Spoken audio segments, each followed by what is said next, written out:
Hola, buenas tardes. De nuevo en un coloquio sobre adopción en la Escuela de Familias Adoptivas.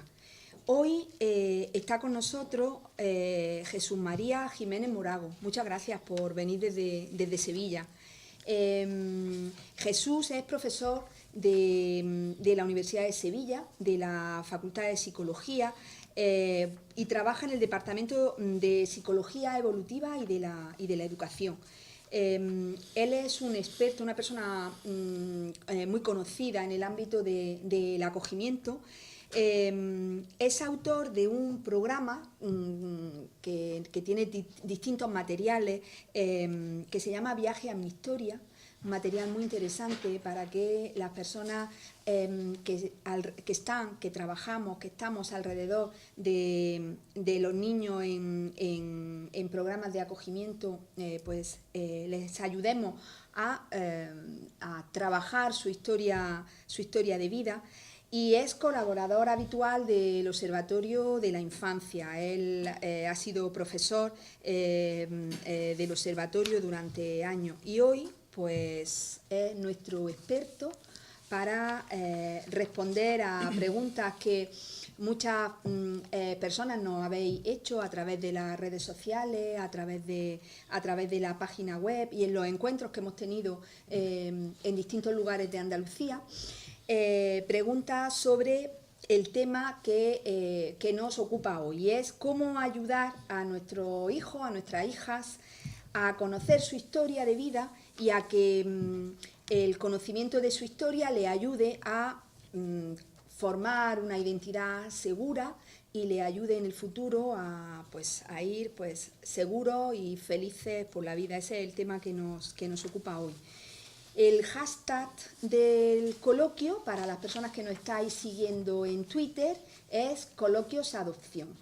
Y nuestras líneas siguen abiertas para recibir vuestras preguntas, tanto a través del blog, como a través de la página web, como a través de Facebook o Twitter.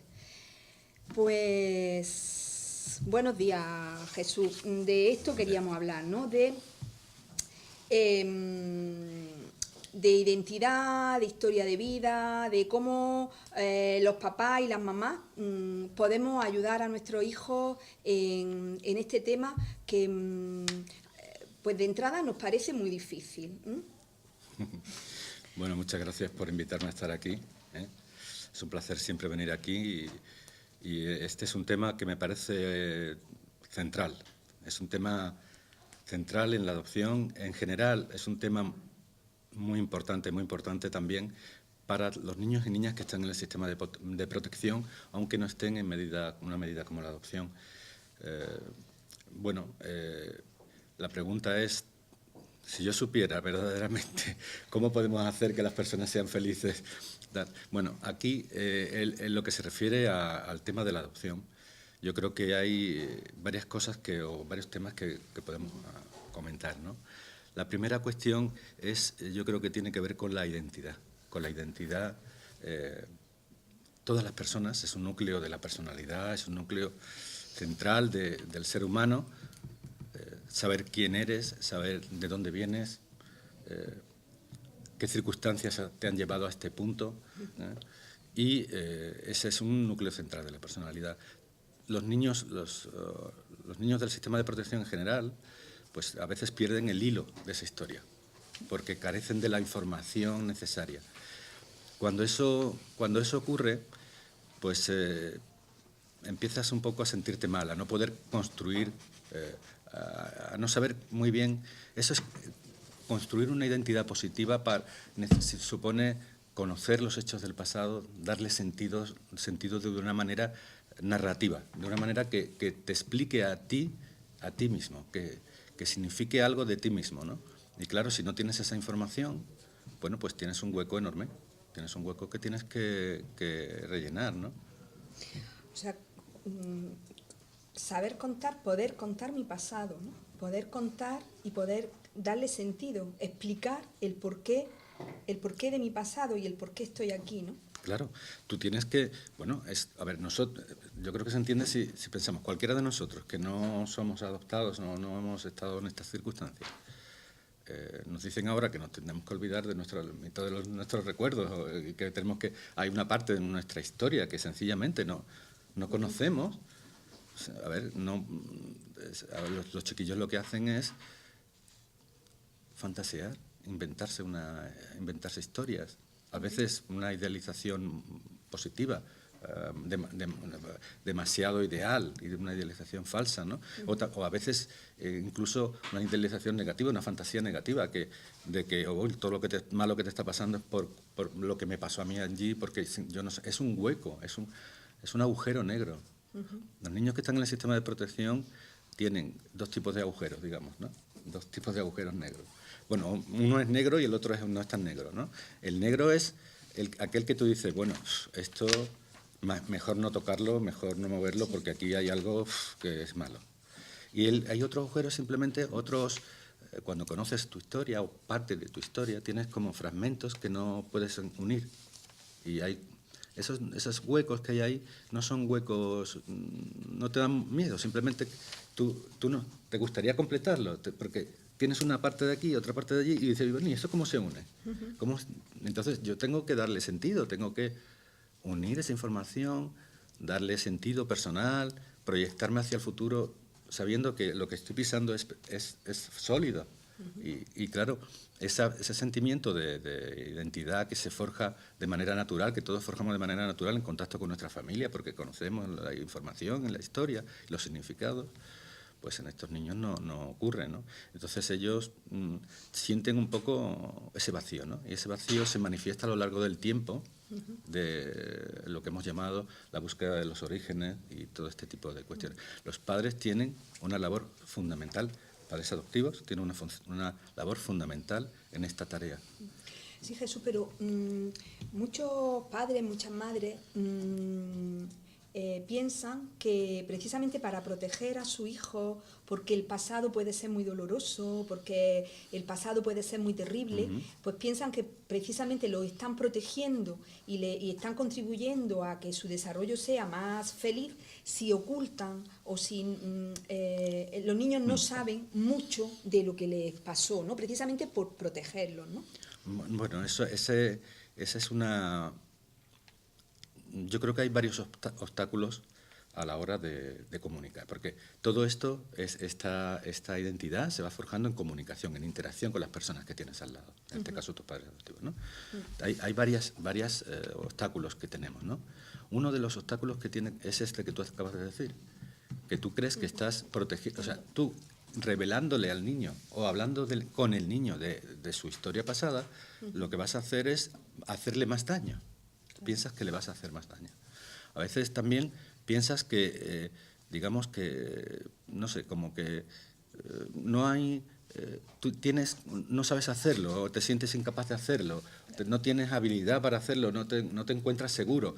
Algunas familias piensan, no tienen seguridad en el vínculo tampoco, en el vínculo afectivo con el niño, y piensan, si yo le digo a que este vive no sé qué, que si padre, que si madre y tal, va a querer irse. Claro. Va a querer irse, ¿no?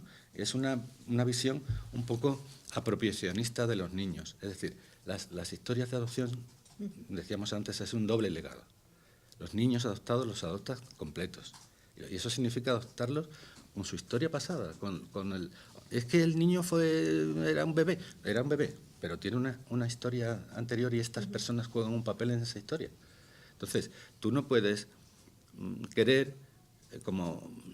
yo qué sé, como un cirujano, extirpar una parte de esa historia. No hablo de esto y ya no siente, ¿no? Ojos que no ven, corazón que no siente, ¿no? Quiero presentaros a Leticia, que me acompaña en esta labor de sacarle toda la información, todos los consejos a Jesús. Leticia García, compañera de la Escuela de Familia Adoptiva, y además ella trabaja ayúdame, que siempre... Equipos de tratamiento familiar. Sabe mucho de este tema porque está diariamente trabajando con familias y con niños con dificultades.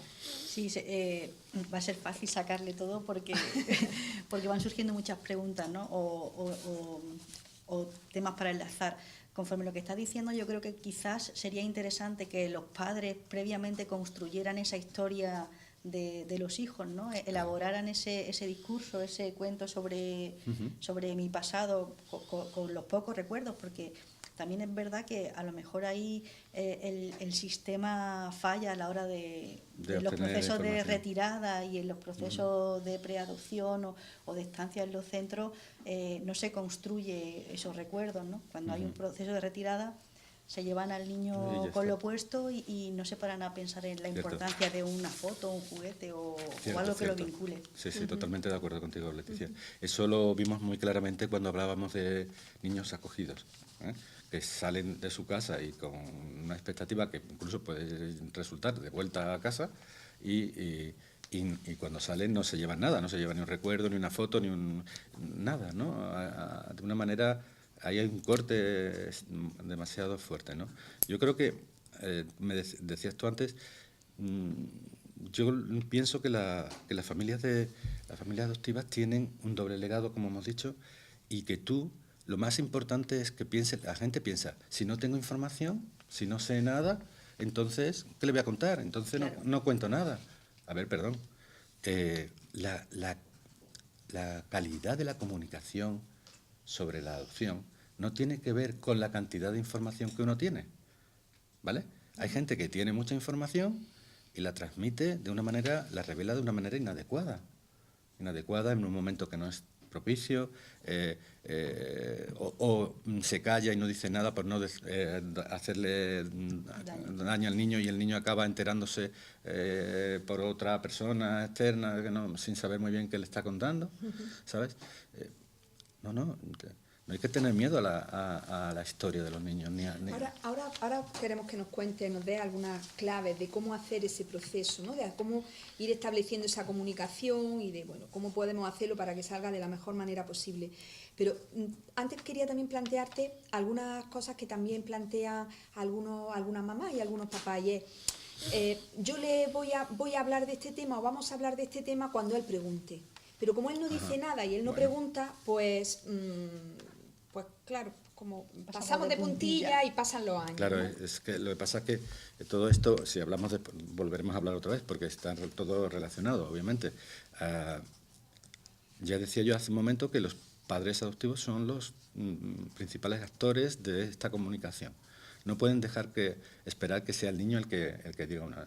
Yo te digo, de pequeño, cuando tienes 2 o 3 años, es muy fácil decirle al niño, oye, tú eres adoptado. Vale, pues soy adoptado. Vale, soy adoptado. Eres del Betis. Vale, soy del Betis. Mala suerte, pero bueno, eres del Betis. Sabes, lo que sea, ¿no? Te pones y no le importa, no comprende bien lo que significa, ¿no?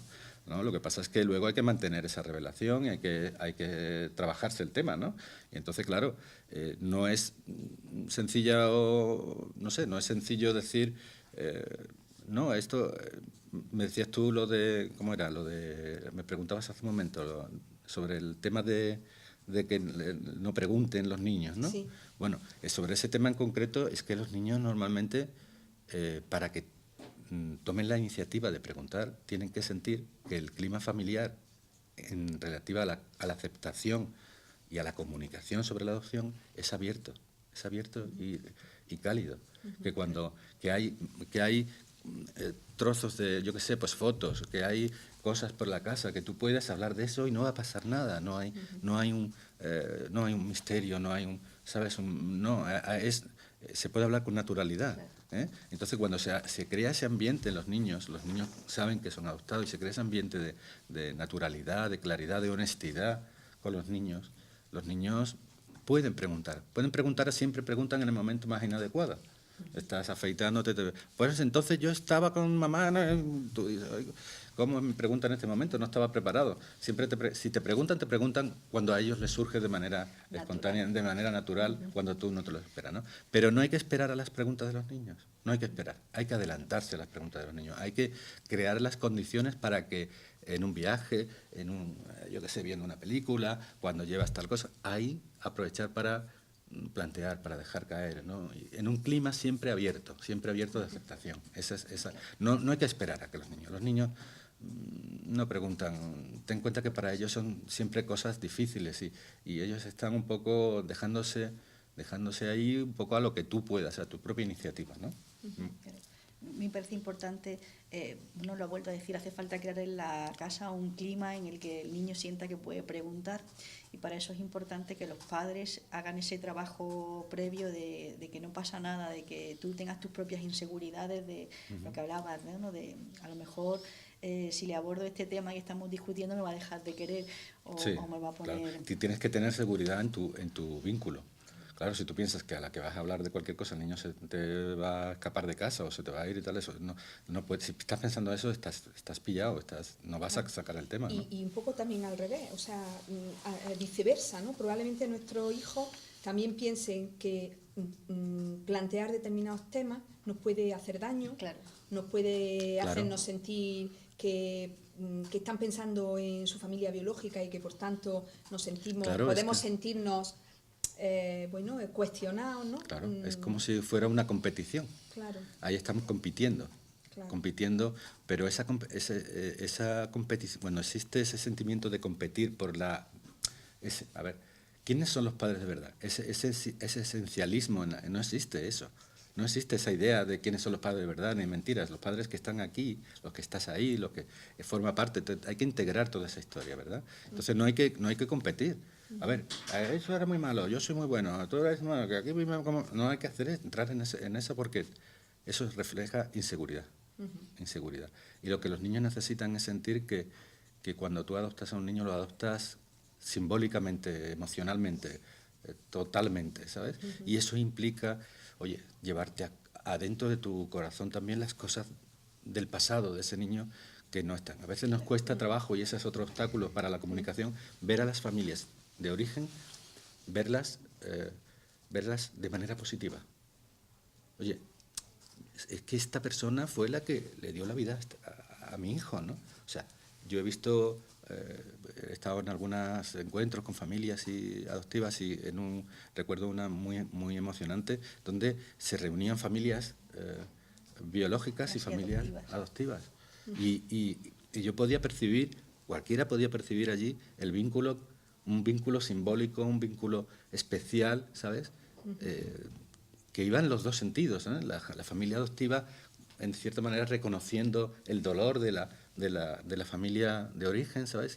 Y reconociendo la renuncia que había tenido que hacer y al mismo tiempo la familia adoptiva, la familia de origen, pues también un poco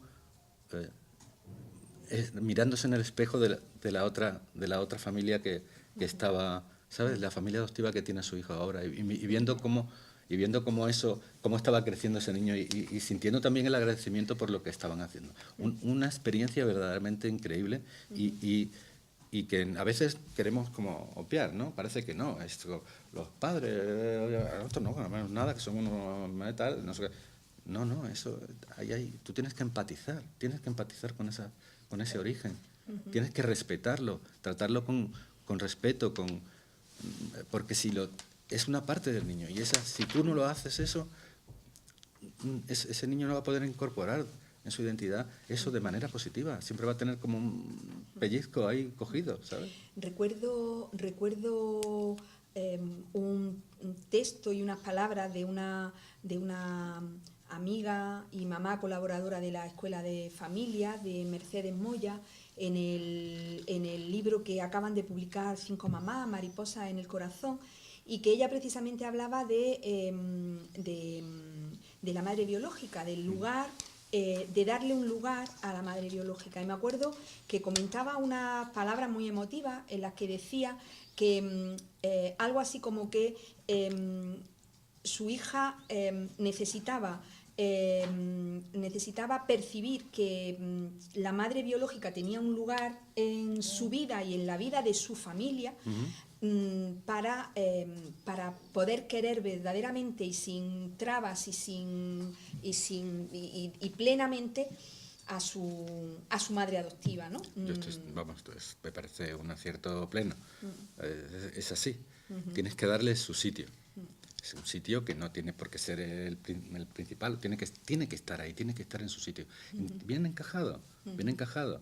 Y cuando eso hace así clic y se encaja y todo entra, funciona todo perfecto, ¿no? ¿Sabes? Entonces, ocultar las cosas, las medias verdades, saltarte por la tangente, todo lo que decía Ana Berestegui, que a mí me gusta mucho el trabajo que ha hecho precisamente en este terreno, es una profesora también que ha trabajado mucho en la adopción, decía que hay como, o sea, y bueno, y lo han dicho muchos autores también, ¿no?, que es imposible no comunicar. Claro. Es imposible no comunicar, ¿sabes? Es imposible no hablar. Primero porque al niño, el día menos pensado, se le cuentan por fuera y te entera y al final te entera. Y eso produce un dolor increíble.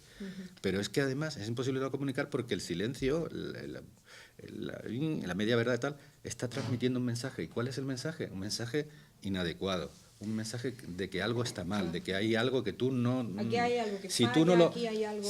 Si los padres adoptivos no meten en su corazón también esa parte de la identidad del niño, es imposible que el niño lo crezca con esa identidad de manera positiva. Lo que hablábamos, ¿no?, una de las cosas que nosotros queremos recoger en la Escuela de Familia Adoptiva es el trabajo con los propios padres, ¿no?, que tengan la oportunidad de pararse a pensar y a sentir como personas que son el momento en el que están y todo lo que está influyendo en ellos. Claro. El proceso de adopción, que a veces con las expectativas, con la presión, con la presencia del niño en casa, se vuelcan en el niño o la niña y se olvidan de su propio proceso personal y cómo encajar todo esto, ¿no? Sí, eso es otro puntal. Eso es otro puntal. Claro, porque ya sabemos lo que pasa. La adopción tiene retos específicos importantes y verás, y ser familia adoptiva y ser, bueno, como decía David Brzezinski, que hay familias que, digamos, que rechazan las diferencias, ¿no? Que dicen, no, entre una familia adoptiva y una que no es adoptiva no hay ninguna diferencia, es lo mismo. Y por lo tanto ni hay que hablar de esto, ni hay que hablar de lo otro, ni yo tengo que hacer ningún proceso personal de nada, ni tengo que tener ningún reto, nada, es igual. Es negar la situación. Y luego hay quien insiste en las diferencias, que es lo que comentábamos antes. Quien insiste, quien a la primera de cambio parece que está con un detector y a la primera de cambio te suelta, míralo, como el niño es adoptado se le ocurren estas cosas. Es que, como mira, esto lo habrá sacado de su familia tal. Es decir, marcando como las fronteras del sistema familiar y echando literalmente al niño fuera del sistema familiar, ¿no? Entonces, claro, yo creo que estas actitudes, ¿no?, de rechazo y de tal, lo que hacen es si no se trabaja un proceso mínimamente de que tú hagas tú mires tu historia, porque es que las familias adoptivas también tienen, decimos los niños tienen un pasado que han perdido, pues de pronto no la abandonaron o no tienen su familia, pero es que y las familias adoptivas también tienen mucho dolor y hay un dolor ahí de no haber podido tener a lo mejor sus hijos, ¿no? O la tentación de querer sustituir al niño que tienen adoptado, que es más guapo, menos guapo, pero que tiene lo suyo, sustituirlo por la versión de su hijo biológico que no han tenido, ¿eh? Y claro, entonces de manera que yo tengo como un hijo, digamos, fantasioso y el que tengo de verdad, y como no se parecen mucho, pues entonces estoy todo el rato, tú, ping, y plom, y ¿me entiendes? Esto si no lo trabajas un poco, si no hay un trabajo personal también de aceptar esto, de entender qué es lo que significa y de darle también instrumentos y herramientas para explorarse a sí mismo y expresar ese sentimiento.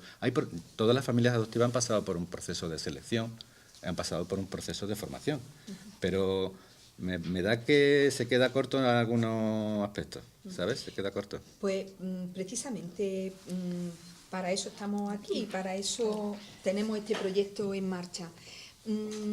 Algunas claves, algunos consejos que puedan ayudar a la familia a abordar esta cuestión. Bueno, yo creo que primero hay que partir, yo creo que de dos supuestos, dos situaciones, ¿no?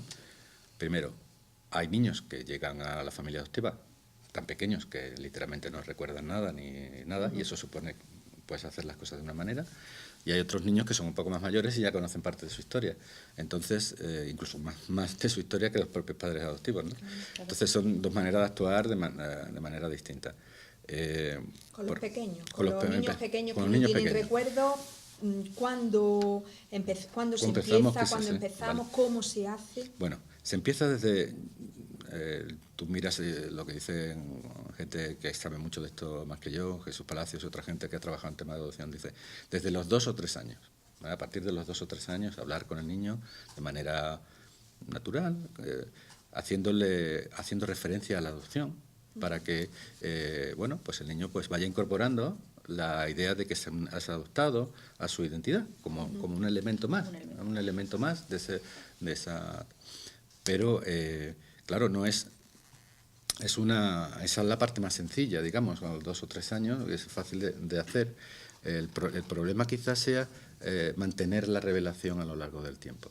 Entonces, los niños en el primer momento, hasta los 6, 7 años, pues eso, con ser adoptado, no ser adoptado, ellos van poco a poco incorporando esto de una manera natural, junto con otras características que, yo qué sé, pues aficiones o cosas que tienen. Ahí, y a partir de los 6, 7 años en adelante, hay un cambio importante porque la capacidad cognitiva de los niños les permite comprender lo que hay detrás de la adopción. Lo que hay detrás de la adopción pues es que hay un abandono previo y aparecen sentimientos de pérdida, de tal, ¿no?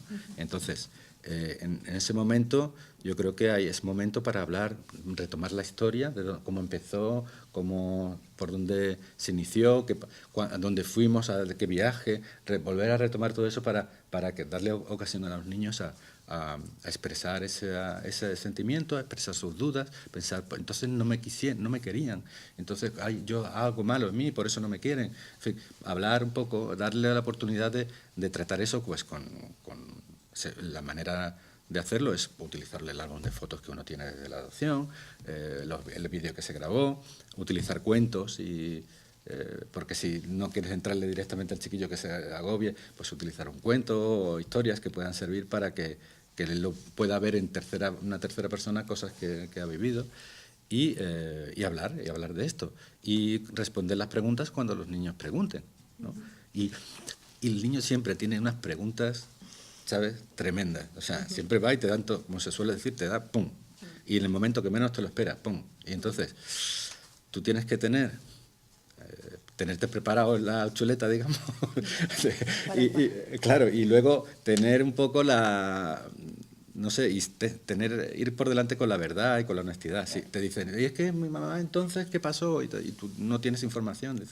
Dice, bueno, pues, oye, tu mamá te quería, pero no podía cuidarte, y entonces se la dejó a unas personas que podían, ¿sabes?, y recordar toda esa historia que tú le habías contado antes, ¿vale? Y apoyarte en la parte positiva, ¿no? Siempre un poco en la parte positiva. Porque no tienes información y dices, pero ya no te puedo decir más porque no tengo más información.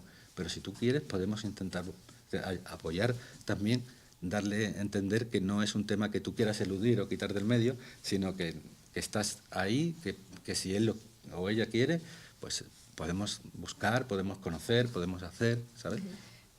¿Podríamos empezar desde el principio a trabajar el tema con el material de historia de vida o sería mejor haberlo trabajado un poco previamente? Hombre, yo creo que el material de historia de vida, yo creo que es antes de trabajar con libros de vida o con otros materiales así más específicos, yo creo que es importante que las familias hagan primero una preparación y sepan, pues yo he visto libros de vida de niños acogidos y de así, que son literalmente un álbum de fotos. Es un álbum, o sea, no se abordan los problemillas, digamos, también están un poquito al margen, ¿sabes? No sé, hay los libros de vida en adopción y el material que se utiliza en adopción es distinto, un poco distinto del que se utiliza en acogimiento, porque el tema de la adopción tiene que, como decíamos antes del doble legado, tiene que incluir también lo que es el proyecto, es decir, la historia empieza, la cuentan los padres adoptivos.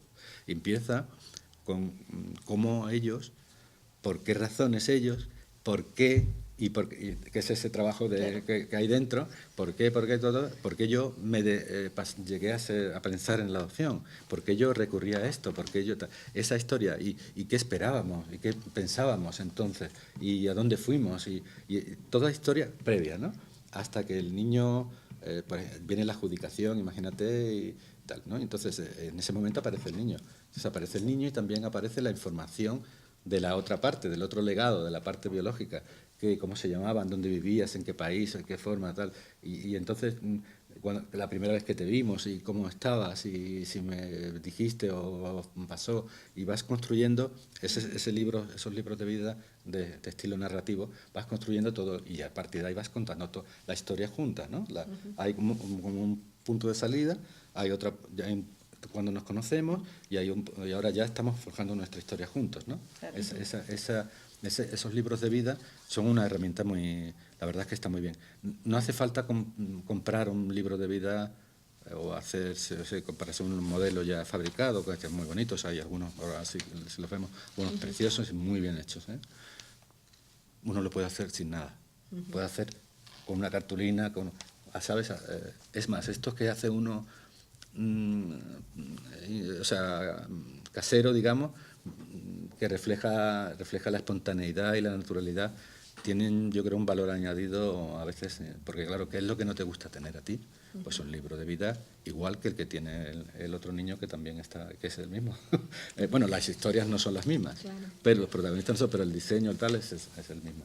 Claro. En mi experiencia y en mi familia y a mi hijo, nos ayudó mucho una cosa que comentaba hace un momento, ¿no? Y es el hablar de nuestra historia presente y pasada, a través de un cuento, porque es una manera como de iniciar un tema hablando de otros, con algo que además pues compra en la librería, o sea, no es nada oculto, ni nada malo, ni nada feo, sino que es algo súper bonito, que elegimos en la librería, en fin, un contexto donde había muchas cosas, que se compra, que se lleva, y que luego además pues el libro porque suelen ser muy bonitos, con unas ilustraciones muy bonitas, y donde además una cosa muy importante, y es que ellos se reconocieron en muchas cosas, nos reconocieron en muchas cosas, y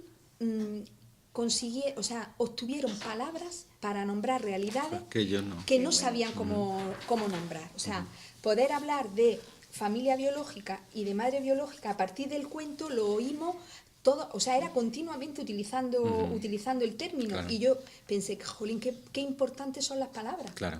Porque claro, no saben expresar. No tengo la palabra, claro, probablemente no querían decir mi madre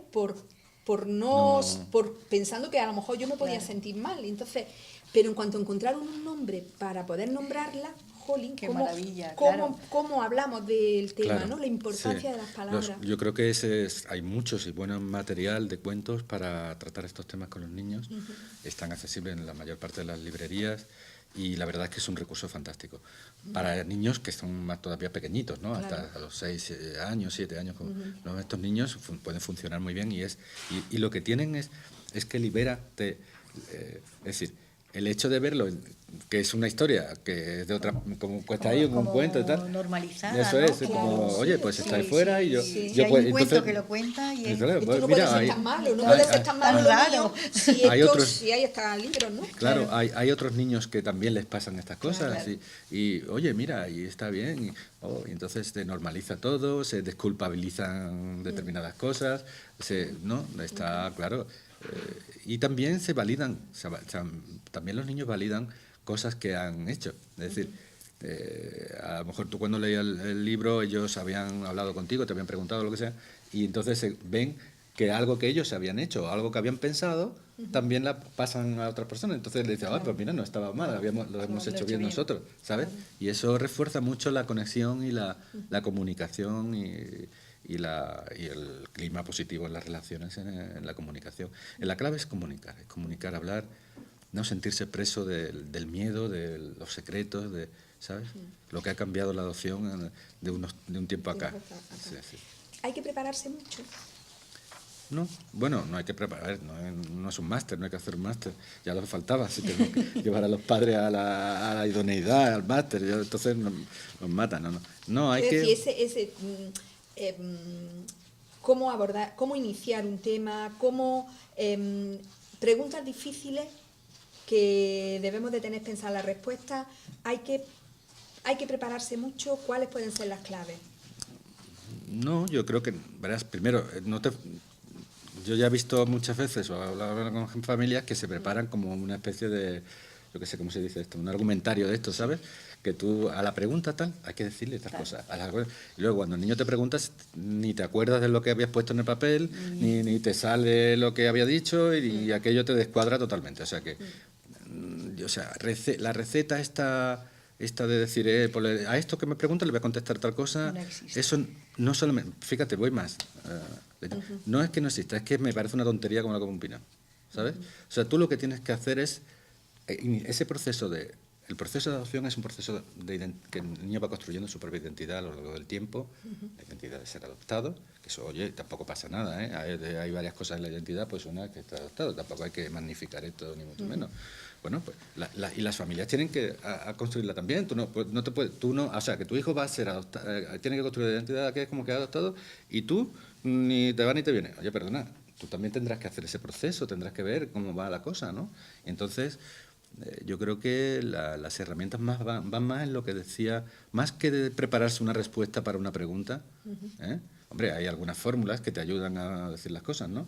Pero más que preguntar, hacer eso, yo estoy más en la línea que lo que tú planteabas. Trabajar un poco, no es mucho, con las familias, un poco qué significa hablar y comunicar con cierta...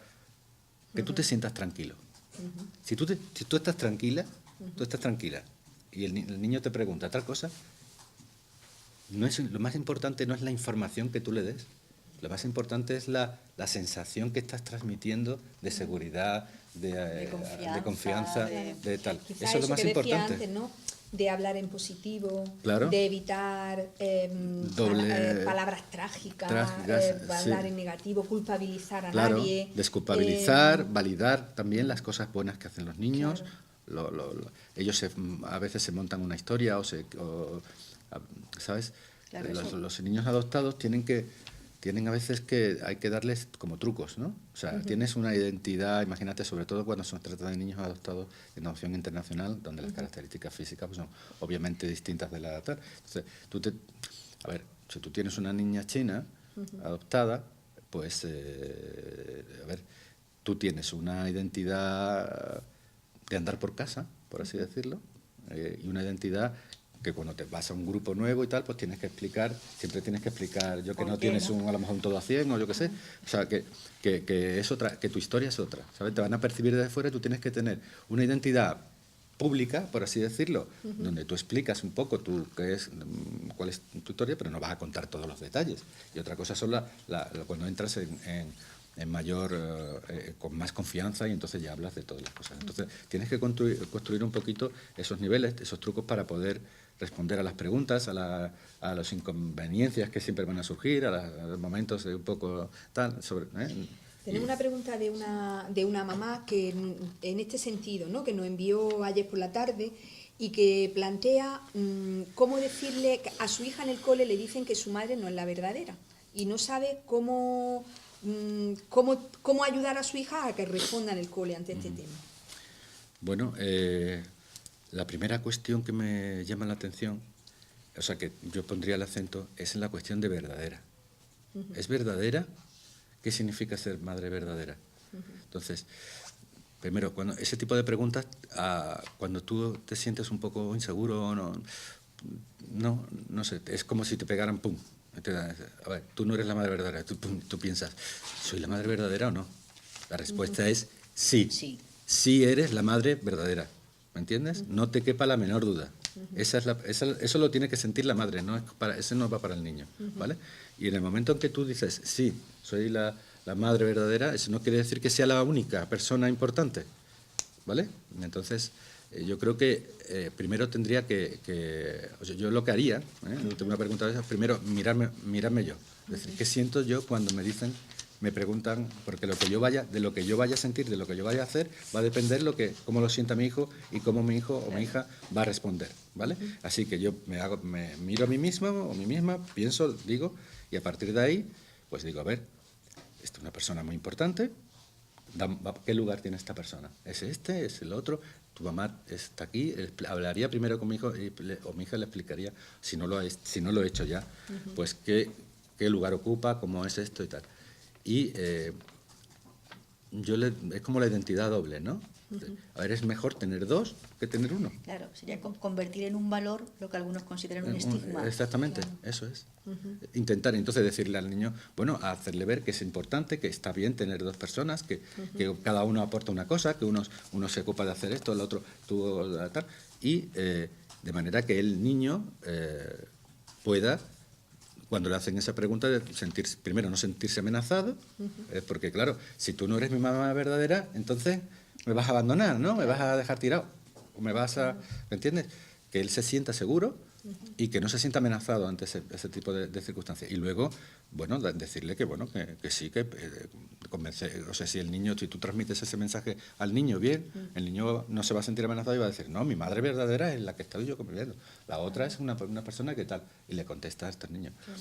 Es inevitable que los niños se vean en esas circunstancias. Sería, ¿no? Por un lado, dotarlos de palabras, como tú has dicho a través del cuento, ¿no? Mira, yo tengo una mamá biológica y una mamá con la que vivo, ¿no? Y las dos son... importantes, y las dos tienen... Y demás. Y por otro, el tema del papel que juega el sistema educativo, ¿no? Los centros escolares en el tratamiento de estas actividades, porque si se producen dentro del ámbito escolar y a lo mejor hay algún tipo de conflicto o encuentro en el aula, el utilizar este tipo de materiales como cuentos y demás e integrarlo en la naturalidad de la clase. Claro, ese es un tema, bueno, que has tocado, un tema también importante. Es que cada vez más se resaltan este tipo estos elementos de diversidad familiar. Hasta hace poquísimo no estaban ni apenas presentes, ¿no? Y los padres, he visto a alguna familia adoptiva, alguna familia acogedora hacer verdadero encaje de bolillos para el Día de la Madre, ¿sabes? O sea, un regalo para la madre, el otro para la otra madre, no sé qué. Pero no es porque además tampoco estaba integrado verdaderamente educativamente hablando como un valor, ¿sabes? Claro. Y entonces si tú al niño le das un poco la seguridad, le das la forma de contestar a esto, ¿no? Y luego hablas con la profesora o con el profesor, el tutor o lo que sea, y le dices, oye, esto hay que hablarlo aquí, la diversidad, que hay madres, que hay parejas homoparentales, que hay esto, que hay niños de este color, del otro, hay de tal, y que todos son niños y que todo tal, esto hay que tratarlo aquí, ¿me entiendes? Entonces, si esto, es decir, no es... Yo creo que has puesto un poco el dedo en la llaga. No es una cuestión solo nuestra, no es una cuestión solo de la madre que hace la guerra por su cuenta porque al niño le han dicho no sé qué, ¿sabes? Es que hay, sobre todo en el tema educativo. Anoche estaba revisando materiales y estuve leyendo la guía que ha publicado recientemente la Consejería de Igualdad y Educación con el OIE, está en la página web del Observatorio de la Infancia, una guía que se llama Entiéndeme,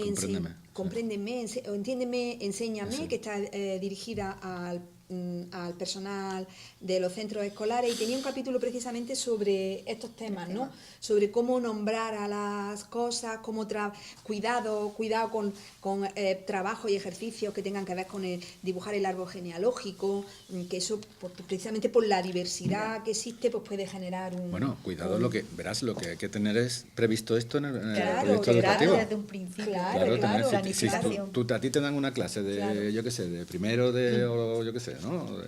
Y sabes que tienes allí a dos niños adoptados, y además es que no es tan raro, ¿eh? Claro, o sea, que te encuentras en muchas clases de niños y tal. Oye, la diversidad en el aula. Pues ya sabes que tienes un trabajo que incorporar ahí a la hora de hacer ese tipo de actividades, ¿no? Que están bien, está bien hacer el árbol genealógico, que está bien el Día del Padre o de la Madre, todo esto está bien, pero hay que darle sentido y no convertirlo en un conflicto, digamos, sino al contrario, en un valor positivo para que todos los niños, la comunidad educativa entienda que somos diversos, que hay cosas distintas y esta idea esencialista de la madre de verdad o del padre y tal, ese tipo de historias, se diluiría bastante, ¿no? Claro, sí, a veces porque pensar un poco en, bueno, en la diversidad que tiene, ¿no?, delante, y que yo creo que además juega en favor de que los niños y niñas adoptados se sientan como uno más dentro de la diversidad que hay, ¿no? Claro. Hay niños con Claro. dos mamás, hay niños con dos papás, Normalizas con mamá, las cosas, con la nueva claro. pareja de mi Claro. papá, con la nueva pareja de... Claro, claro. y Ahí, con muchos fíjate. hermanos de diferente, no sé, que hay muchísima variabilidad, y si somos capaces, los adultos, que a veces somos los que ponemos trabas, Sí. de integrar eso y naturalizarlo, Claro. los niños no van a dar Es que ejemplos de... no sé quién decía esto, que decía que la diversidad familiar y los nuevos modelos familiares y las circunstancias emergentes que tenemos en la sociedad reflejan, es como un ecosistema, que cuando hay un ecosistema natural, cuando hay mucha diversidad, muchos animales, mucha interacción de nichos y tal, esto es un síntoma de salud, de que las cosas van bien. Socialmente hablando pasa lo mismo. Si en la sociedad pues hay familias de este tipo, del otro, y esta diversidad y el reconocimiento de esa diversidad forma parte de, pues eso, refleja una sociedad tolerante, abierta, saludable. Nos entran preguntas continuamente. Hay una persona que dice, mi hijo mayor, adoptado, tiene miedo a que su hermana menor, que también es adoptada, se entere que no son hermanos de sangre. Que no son hermanos de sangre. Bueno, pues son dos adopciones distintas. Pues serán dos adopciones, claro, distintas, de dos niños que no son hermanos entre sí. No sé si... A ver, bueno, si son dos adopciones distintas, es decir, si un niño llegó antes a casa, el otro llegó después, no sé por qué... ¿Es muy importante que haya un vínculo de sangre? Me imagino que sabrán, que la pequeña sabrá poco de todo. Entonces... Bueno, claro. esa es la receta para eso, es hablar. Claro. La receta es hablar. No sé... no es muy importante, o sea, no es importante, otro elemento más del esencialismo de la adopción es la sangre. Entonces, no es muy importante que sean de sangre o no, simplemente, sobre todo lo importante es que tú puedas hablarlo y vivirlo con naturalidad y que tu familia se construye. Pues yo conozco muchas familias adoptivas que tienen varios hijos. Claro. Bueno, pues no son hermanos de sangre, pero y no tiene importancia. Y a lo mejor es que tú le contaste al niño más mayor, le contaste que iba a tener una hermana o que le ibas a traer a su hermana de sangre para que lo aceptara mejor o algo así, pero no creo que sea... No, hablar, contar las cosas con naturalidad, contar esa historia con naturalidad. Claro, ahora, si ya el niño tiene una idea y ahora la cosa ya está más mayor y tal, revelar eso va a crear dolor, va a crear inseguridad. Va a ser, igual si no lo tiene muy claro, si le cuesta mucho trabajo, una opción es que consulte con los servicios de posadopción. Que tenéis aquí en Granada, perdón, en Málaga me parece que está. Sí, pero bueno, atienden aquí en Granada. En los servicios de posadopción, es decir, para analizar un poco la situación y no tomar una decisión que pueda ser, en fin, ¿vale? Yo creo que esa... También hay otra pregunta que dice, ¿cómo trabajar el libro de vida en la pubertad y en la adolescencia? Bueno, en la pubertad y la adolescencia, primero, si tienes un libro... son dos situaciones distintas. Una cosa es que tú hayas estado haciendo el libro de vida. Me imagino que no. Cuando plantea esto será pues que ha sido muy sugerente el recurso a la construcción de un libro de vida, de una cosa además tangible, ¿no? Y me imagino que la pregunta irá, pues si no lo hemos hecho antes, ¿cómo podemos? ¿Tiene sentido hacerlo ahora? Bueno, se puede hacer. No necesariamente tiene que tener el formato de un libro. Sobre todo teniendo en cuenta la edad, ¿no?, de los jóvenes. Supongo que será un poco también por eso, ¿no? Eso Cómo es. abordar. Eso es. No hace falta, no tiene que ser de papel. Vamos, a lo que voy, que no tiene que ser porque ser de papel. Puede incorporar elementos que sean de papel. Porque, por ejemplo, tú puedes traer los documentos de la adopción, ¿no? O puedes traer unas fotos, y entonces a partir de ahí puedes hacer como un mural, un puzzle, puedes hacer como una secuencia de los acontecimientos, ¿vale? Puedes hacer diferentes cosas, pero no tiene por qué ser necesariamente un libro. conozco algunas iniciativas, no en España, pero en otros países, que utilizan recursos digitales. Es decir, es un libro de vida digital que se puede utilizar en formato con un portátil, con un ordenador, y se hace todo el recorrido, todo el trabajo. Este tipo de recursos funciona bien funciona mejor con los adolescentes. Pero los contenidos del libro son los mismos.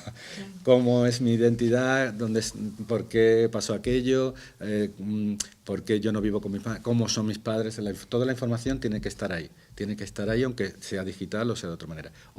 También conozco algunas experiencias, me parecen muy interesantes, que se apoyan en grupos de chicos.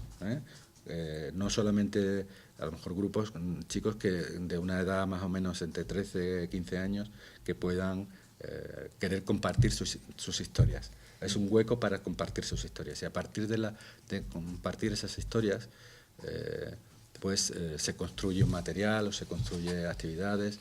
No ya puede ser que esas actividades se hagan en el mismo grupo, tal, pero también son actividades que se pueden compartir con los padres o con las familias, ¿no? Y una cosilla en relación a esto, cuando empezamos a trabajar la historia de vida, ¿es recomendable continuar todo el proceso hasta el momento actual o se pueden hacer parones, o es recomendable hacer parones y no ponerse durante el próximo mes vamos a abordar el... Buena pregunta. Bueno, verás, viene al hilo de lo que también estábamos comentando antes. A ver, que yo que sea el padre adoptivo o la madre adoptiva, quiera hacer el libro de vida con mi hijo, no quiere decir que mi hijo quiera hacerla conmigo. Y sobre todo si son mayores. Entonces, a ver, tú no puedes, primero, esto es algo que tú no puedes imponer. Tienes que poner las condiciones o las circunstancias o para que para que él o ella sienta el deseo de hacerlo y de compartir contigo, porque lo más importante del libro de vida, por supuesto que es los libros de vida y las actividades que hagas son las fotos, los recuerdos y el material tangible que tú tengas. Pero lo más importante es lo que se cuece mientras estás haciéndolo. Claro, el compartir, el compartir, el hablar, el comunicar, eso es lo más importante, ¿sabes? Entonces, que se acaba, el ritmo lo marcan los niños, el ritmo del libro lo marcan los niños. Yo conozco a algunos que han cogido el libro y se han puesto, le ha parecido tan ilusionante, tal, que se lo han ventilado en 2 tardes, vamos. Han cogido del pasado, pero niño, ya terminó el libro, esto no ha dado tiempo, ¿sabes? O sea, que de pronto, como han sentido que hacer ese tipo de actividades y hacer, pues es como un reconocimiento hacia ellos, algo que tú les dabas positivo, ¿no? Oye, y de pronto se sienten, te hablo de más que nada de niños acogidos, ¿no? De pronto que se sienten como protagonistas por un momento de su vida y que ellos son los que mandan allí, y si hay que poner esta foto, la otra, y ¿sabes? Y esto de pronto, ¡pam! Y he visto otros casos, primero, que es como cuando tú tienes una cosa que empiezas, la estás viendo, ¿no? Y empiezas a darle vueltas. No, bueno, sí, luego, vale, no, hoy no, es que hoy tenemos prisa, y es como algo que se queda ahí, que todo el mundo sabe que hay que hacer, pero, oye, no hay momento bueno para iniciar las cosas. Cuando te pones, la cosa va a trompicones, va a parones. Hay cosas que me decía pero si esto tiene, el capítulo 1 es esto, el capítulo 2 es esto, ¿tiene que ir en el mismo orden? No, sáltatelo, vete a lo que tú puedas tratar, ¿no?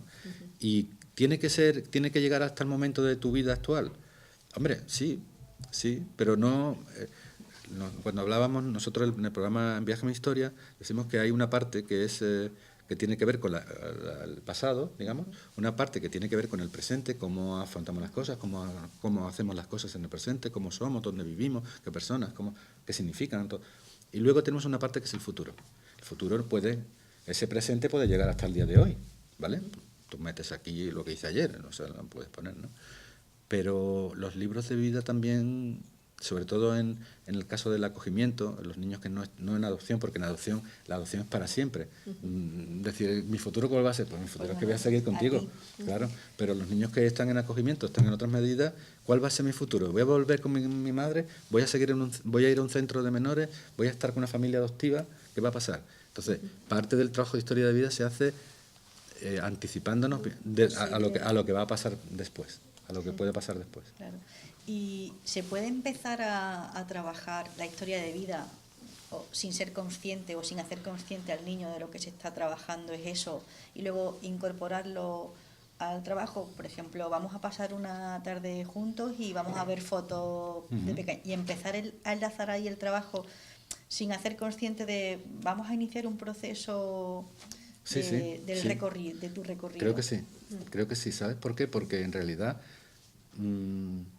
debería surgir de una manera natural. Igual que de natural que cuando tú estás en tu casa y tu padre saca la foto de cuando se casaron y en el banquete, ¿no? ¿Sabes?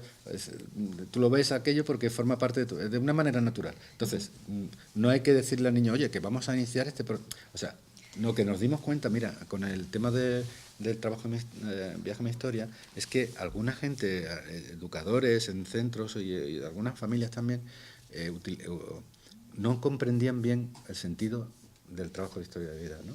Y entonces, vamos, con la mejor intención, ¿no? Pero no lo comprendían bien, ¿no? Y entonces utilizaban el material, el cuento y las cosas como si fueran deberes del colegio, ¿sabes? Los ponían a los niños a hacer los deberes de Viaje a mi historia.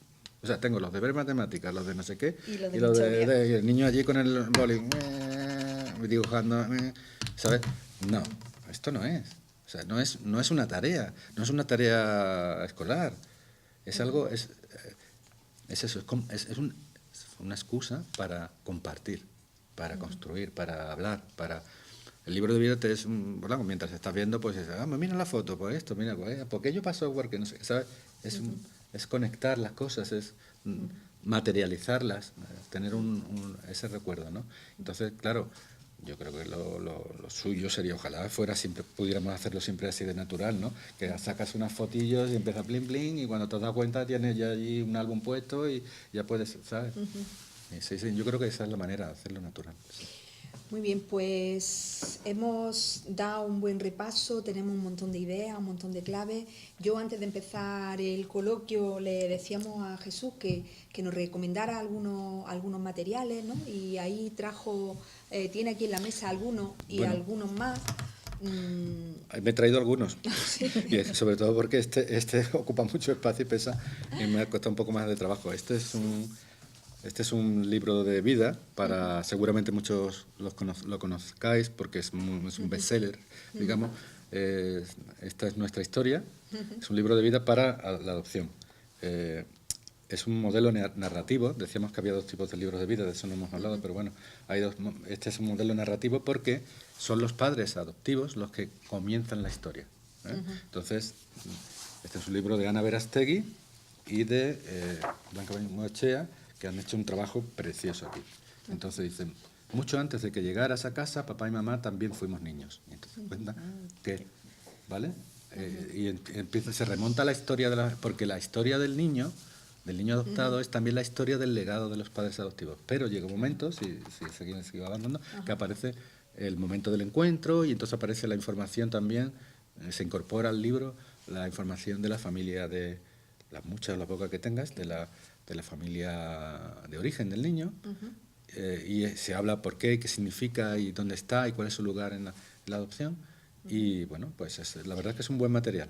Es de la editorial SM, ¿no?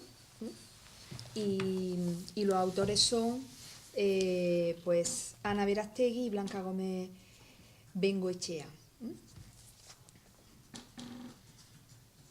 De todas maneras, querría decir que ese es un modelo de libro de vida, pero que hay muchos, encontraréis en Internet también y en otros recursos, cómo hacer un libro. Es decir, que cómo hacerlo tú mismo, fabricártelo tú y con tus propios recursos, y son libros para utilizar con los niños desde el principio, para contarles toda su historia desde el principio. En un momento determinado se incorpora también el niño. ¿Vale? No es que lo escribas tú solo, sino que el niño ya llega un momento que cuando él puede o ella puede, pues escribe, dibuja, hace cosas, ¿vale? Qué bien. ¿Algún otro material? Bueno, tenemos cuento? esto es como lo de aquello de la entrevista aquella de famosa de voy a presentar mi libro y Venga, tal, ¿no? voy a hablar de mi Esta libro, ¿no? es la guía para trabajar la historia de vida con niños y niñas en acogimiento familiar y residencial.